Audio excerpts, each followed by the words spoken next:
माझा राजकीय गेम कोणीही करू शकत नाही. त्यांनी मगाशी मला एक प्रश्न विचारला की अमुक अमुक संघटना बांधणीसाठी जिल्हा परिषद अध्यक्ष अमुक अमुक माणसांनी मागितलं. मी त्याच्यावर असं म्हटलं की रवींद्र चव्हाण साहेब काय बोलले असतील तर त्याच्यावर मी बोलतो. त्याच्यामुळे ज्यांनी महायुतीचा उमेदवार पडण्यासाठी प्रयत्न केले त्यांनी जर जिल्हा अध्यक्ष पदासाठी जर काही मागितलं असेल त्याच्यावर मी बोलून त्यांना का मोठं करा ना. आणि मी दखल पण घेत नाही.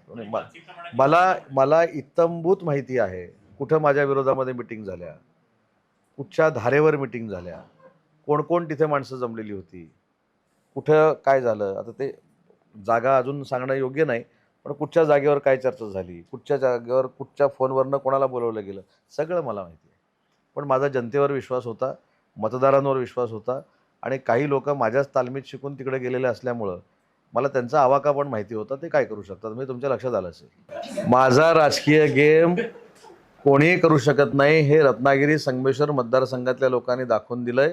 जे माझा राजकीय गेम करायला येतील त्यांचाच राजकीय गेम कसा होतो हे जनतेनं दाखवलेलं आहे. टाइम्स डिजिटलला लाईक करा, शेअर करा, सबस्क्राईब करा आणि बेल आयकॉन दाबायला विसरू नका.